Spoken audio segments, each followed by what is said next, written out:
Ya, hari ini kita mulai menanam seperti di daerah-daerah yang lain. Setelah panen tidak diberi jeda karena masih ada air banyak, segera ditanam. Dan yang saya senang di sini memakai pupuk organik yang dilakukan oleh Serikat Petani Indonesia. Sudah 3 tahun di sini. 3 tahun, berapa hektar total? 1.000 hektar. Kurang lebih 1.000 hektar.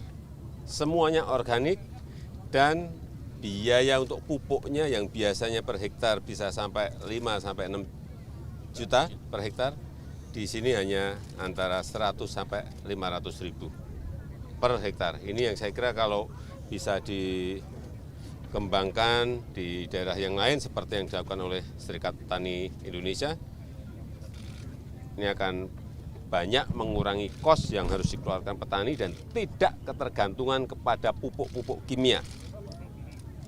Tergantung pada industri pupuk kimia, tergantung pada import bahan baku dari pupuk-pupuk kimia yang sekarang ini terjadi. Sehingga jangan sampai ada keluhan, wah Pak pupuknya sulit. Ya memang sulit, semua negara urusan pupuk memang sulit, tetapi ada pilihan-pilihan dan ini sudah dimulai oleh Serikat Petani Indonesia. Saya kira bagus sekali. Dan hasilnya juga di awal memang agak turun dikit, tapi setelah itu meningkat malahan. Ini yang bagus. Yang kedua juga memperbaiki lingkungan. Ekosistem yang ada di sini menjadi tumbuh kembali. Cacing-cacing mulai banyak, belut mulai banyak, katak mulai banyak. Ini akan mulai lagi. Ekologinya akan terperbaiki kembali. Dorongan untuk Kementan Pak terkait pupuk organik seperti apa nanti? Ya ini tadi saya sudah memerintahkan ke Mentan untuk dikembangkan di provinsi lain, bukan hanya di Jawa Timur, tapi di provinsi lain, di kabupaten yang lain. Tetapi problemnya memang petani harus memiliki paling tidak satu keluarga itu 2 ekor sapi. Nah di sini sudah, di daerah yang lain ini nanti tugasnya Kementan untuk mencukupi itu, sehingga bisa dipakai untuk membuat pupuk organik, ya.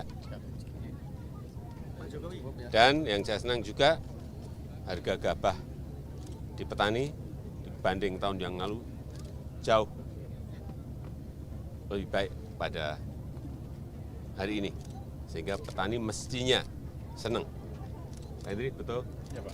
Sekarang berapa Di sini 57 Pak, 58. harga gabah petani? 5.700, tinggi sekali. Tahun yang lalu kurang lebih 4.000, 4.200. Ya.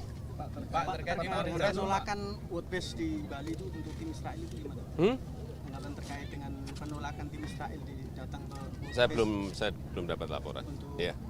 Gubernur Bali kan Pak. Saya belum dapat laporan. Rencana beras impor 2 juta itu progresnya seperti apa Pak? Apa? 2 juta ton rencana beras impor. Itu untuk cadangan Bulog, karena kemungkinan akan ada yang namanya El Nino, kering panjang, sehingga Bulog, Badan Pangan mempersiapkan diri dengan memperkuat cadangan berasnya. Jangan sampai nanti pas sudah musim kering panjang, kita bingung mau beli beras ke Thailand, ke Vietnam, ke India, ke Pakistan, barangnya nggak ada. Ini yang kita hindari, karena El Nino tidak hanya di Indonesia saja, di negara-negara itu juga terjadi. Sehingga itu mengantisipasi. Dan itu tidak mengganggu harga gabah petani. Tadi sudah disampaikan oleh Pak Hendri Saragih. Dan datangnya juga bertahap. Ya. LMDA yang kesulitan pupuk Pak terkait dengan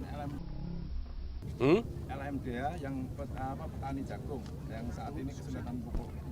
Tadi di depan kan sudah saya sampaikan bahwa pupuk itu kurang di semua negara.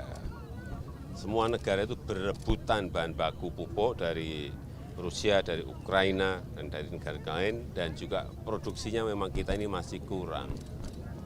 Sehingga di tingkat petani, baik petani beras atau hortikultura maupun yang lain, atau perkebunan, rebutan yang namanya barang, yang namanya pupuk. Ya, cukup.